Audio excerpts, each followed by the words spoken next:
de nuestro canal de Facebook Live. Suscríbete y mira toda la programación. Luisa, amigos, le damos la bienvenida en esta mañana a Alexandra Sánchez. Ella es experta en biodecodificación. Nos va a hablar un poco acerca de esta herramienta, esta técnica que yo la conozco y la conozco esta técnica y creo que puede ayudar a muchas personas a su bienestar. Alexandra, ¿qué tal? Buenos días. ¿Cómo está? Buenos días. Gracias por la invitación. Cuéntenos un poco en qué nos sirve la biodecodificación. ¿Qué es? Bueno, es una herramienta importante para tratar los bloqueos que pueda tener una persona, fobia, shock que haya tenido, en base al estudio de su transgeneracional, que es en sí entrar a indagar qué ocurre con el árbol genealógico, qué repeticiones se han dado de familia a familia, de generación a generación, situaciones que se ven muy comúnmente, divorcios, enfermedades, patologías, pérdidas, abortos, niños autistas. Entonces la biodescodificación ofrece una visión holística para entender el por qué se dan estas situaciones. Una de las partes importantes que también se ven en biodescodificación es el estudio del proyecto sentido, lo cual aportó hace muchísimos años el psicólogo Mark Frechet. Nos habla de que nosotros tenemos una memoria celular, es decir, desde antes incluso de ser concebidos, el tiempo importante que duró la concepción y los 3 primeros años de vida van a ser de vital importancia en todos los seres humanos, hasta un porcentaje incluso el 60%, donde todo lo que los padres vivenciaron, las emociones, sus conflictos, sus miedos, sus problemas, sus bloqueos, son transmitidos al niño o a la niña. Entonces esto surge o se manifiesta en la adolescencia o en la edad adulta. Incluso se habla que desde 14 años hacia abajo, cualquier patología, enfermedad, conflicto que pueda tener un niño, no es un asunto suyo, sino es algo que ha heredado inconscientemente de sus padres o de un ancestro. Esa técnica, ¿cómo se la trabaja? Son varias sesiones. Pregunto, ¿tiene que ver la hipnosis? ¿Cómo es el trabajo con la persona, el paciente? Bien, primero empezamos a recopilar los datos del árbol genealógico y siempre partimos desde un punto. Partimos desde qué conflicto presenta el paciente o el consultante. En base a eso y luego de haber recopilado la información del árbol genealógico para sacar los dobles, para sacar cuál es el conflicto programante que ha tenido la persona, se estudia el shock para ver qué desencadenó esta situación. Y bueno, se hacen protocolos terapéuticos. Una de las herramientas que nosotros utilizamos, aparte de la programación neurolingüística, es la hipnosis, pero de tipo ericksoniana. Algo realmente que es un apoyo a la persona en un proceso de relajación que le ayuda a desbloquear, a poner su mente centrada en un punto. No es que la persona le vamos a decir duerme y la persona luego no recuerda nada. No, es un proceso de relajación muy profunda que tiene ese nombre. Ahora, en casos y hechos reales, a través de la biodescodificación, ¿qué tipo de patologías físicas y emocionales han logrado resolverse o dárseles una solución? Bueno, puedo mencionar, por ejemplo, a Christian Flechet, uno de los pioneros padres de la biodescodificación biológica, y iniciando por el doctor Reed Hammer, que es el quien aportó las 5 leyes biológicas, y una serie de personas pioneros en el tema. Se pueden encontrar muchísimas ayudas, mucha luz en el camino. Voy a poner 2 ejemplos particularmente de mi consulta. Por ejemplo, fobias, estados de pánico, cuando la persona haya venido 5 o 4 años medicada por un psiquiatra. Nosotros somos respetuosos del tratamiento y no paramos. El tratamiento no interrumpimos. Nosotros nos ubicamos en tratar la emoción o el resentir. Entonces, ¿qué ocurre cuando la persona se permite una segunda opción? Se permite trabajar su resentir. Nosotros vamos en biodescodificación atrás de la historia que nos cuenta el paciente. Nosotros leemos entre líneas.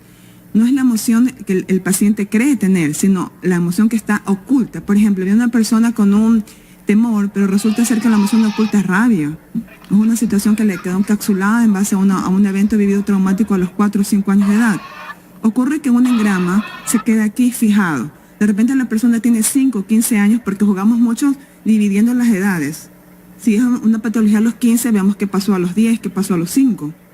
Entonces de repente la persona tiene 15 años, le hablo a una adolescente que traté, que venía pasando por 3 médicos y unos estados de pánico terribles. La chica se desmayaba en clase, la llevaban de emergencia y cuando llegó a mi consulta, obviamente no voy a decir su nombre, en el colegio.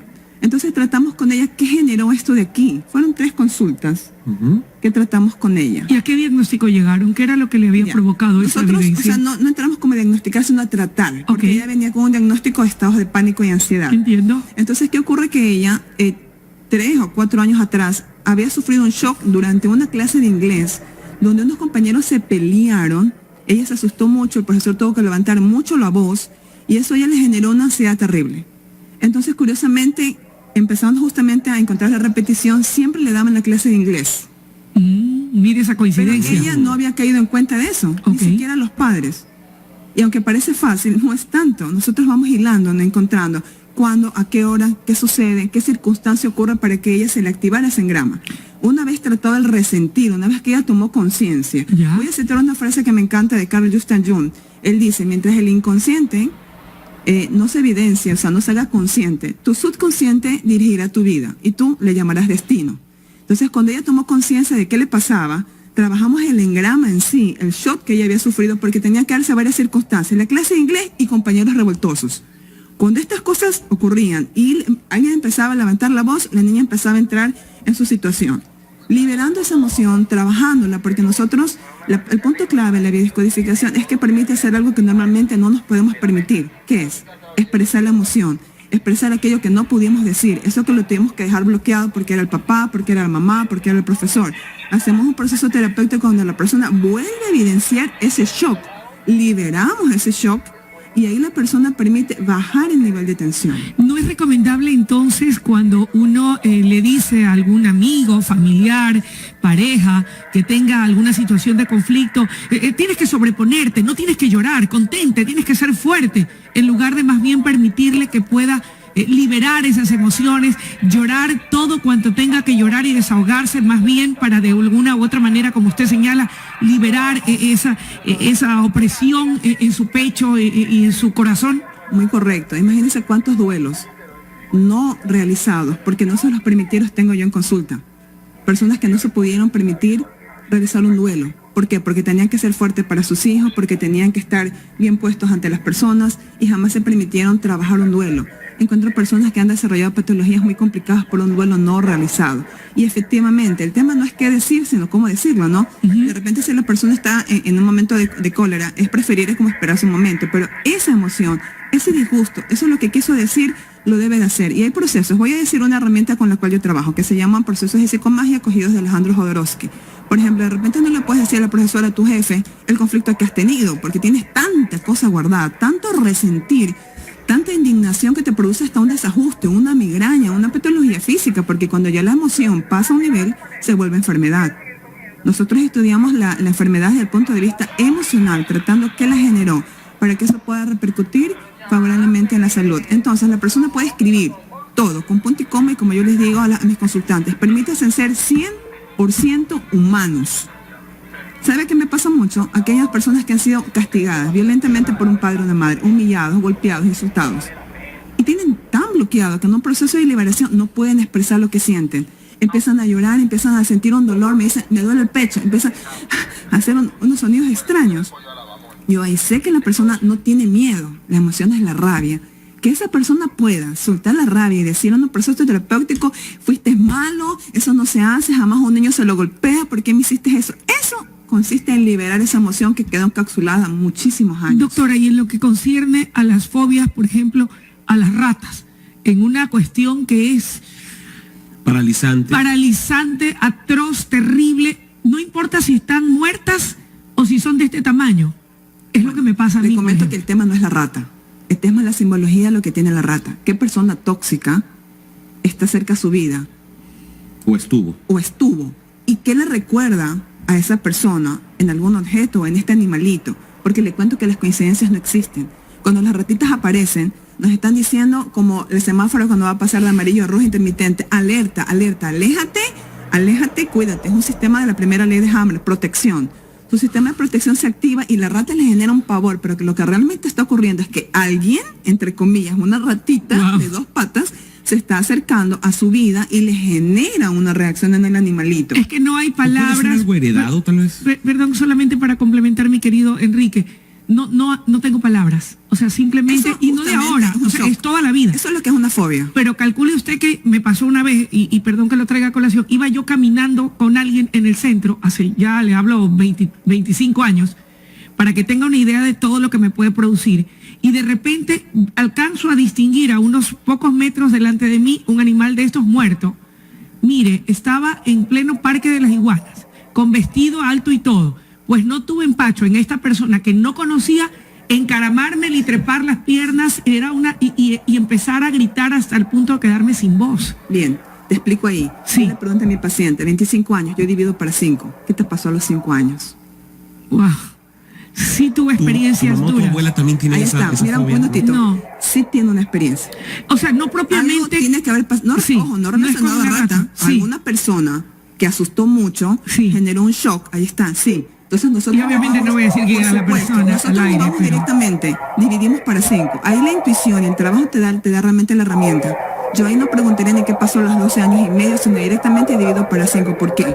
Porque solamente viendo su rostro y su resentir, yo veo que hay un shock de primera infancia. Sí, tuve Nosotros muchos. nos vamos directamente a los 5 años, no pasamos tiempo. Wow. En biodescodificación, al menos yo tengo un gran compromiso.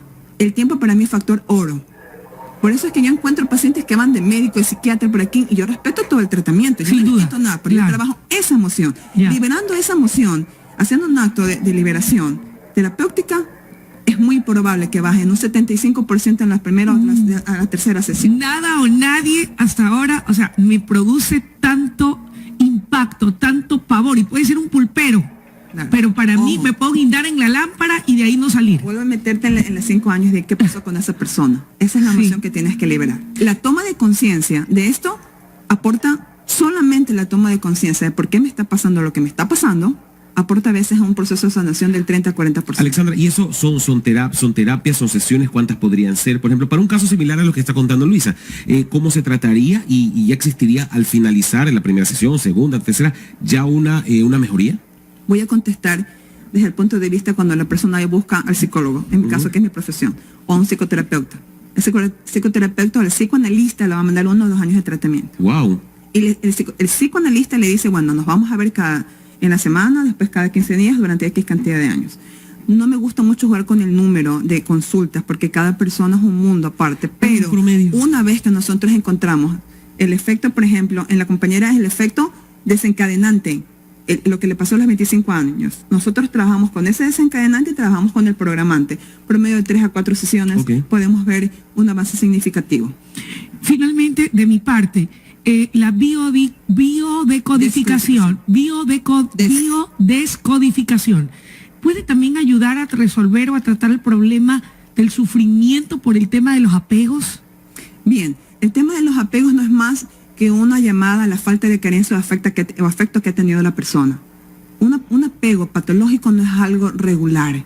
Hay personas que resulta que pueden tener mucho apego. Voy a nombrar cosas sencillas: al celular, al perro, al hijo, a la pareja. Se va la pareja y se les va el mundo, tienen unos estados depresivos terribles. Entonces ahí no es el apego a la persona. Ojo con algo, por eso hablamos del proyecto sentido gestacional. Eso que se vivió en la época del embarazo y en los 7 primeros años de vida, que es la primera infancia, donde se fijan o donde ocurren las fobias, las situaciones que van a generar conflicto emocional. Ahí muy probablemente yo tengo que regresar a ver qué pasó en el embarazo si es un apego a una persona del lado masculino, ¿qué pasó con el papá? ¿Estuvo presente? ¿No estuvo presente? ¿De repente fue un niño no deseado? Ojo, hay casos hasta de tendencias depresivas y han tenido hasta tentativa de pérdida, es decir, la madre intentó abortar ese bebé. Entonces nosotros buscamos qué emoción hay para que una persona pueda desarrollar un apego patológico. No es en sí a la persona, es me faltó afecto y lo requiero. Entonces, ¿qué buscamos en la terapia? Un recurso. Trabajamos con recursos que encapsulamos en la persona en un proceso psicoterapéutico. La persona selecciona ella misma. Eso es lo mágico de la biodescodificación. Ella misma selecciona un recurso donde ella va a seleccionar qué emoción, cómo se requiere sentir, protegida, segura, amada. El inconsciente de la persona encuentra esa información. El terapeuta la encapsula. Entonces la persona va a poder lidiar un tema de un apego cuando puede tener un recurso, en este caso, por ejemplo, la protección. Le faltó protección. Entonces, claro, alguien le recuerda por fecha, por nombre, por historia a su papá y de repente encontramos ese apego patológico a una persona y creemos que si esa persona sabe, la persona se muere. Pero se puede tratar, hay Sí, solución al tema sí, del se apego trata, mediante bueno. esta terapia. Sí, o sea, siempre que se trabajan los resentires, siempre que se trabaja aquello no expresado, tiene una repercusión positiva a nivel emocional bastante importante. Interesante. Totalmente. Doctora, ¿dónde se la puede conseguir usted? Bueno, yo estoy ubicada en Nordesa Norte, voy a dar un taller para el cual los voy a invitar, es mi tercer taller en el Hotel Call Center el 1 de septiembre. Pueden contactarse a la fanpage que es Reconexión Ancestral o a mi teléfono que es el 099-170-7495. En esos talleres que realmente tienen como objetivo compartir con la comunidad, porque realmente el costo es muy simbólico, y eso lo tengo que mencionar así, como entre comillas, porque regularmente para acceder a este tipo de información son de cientos. Sí. Cientos. Sí, Los sí, talleres sí. que yo doy son de centenas, bastante bajas. ¿Por qué?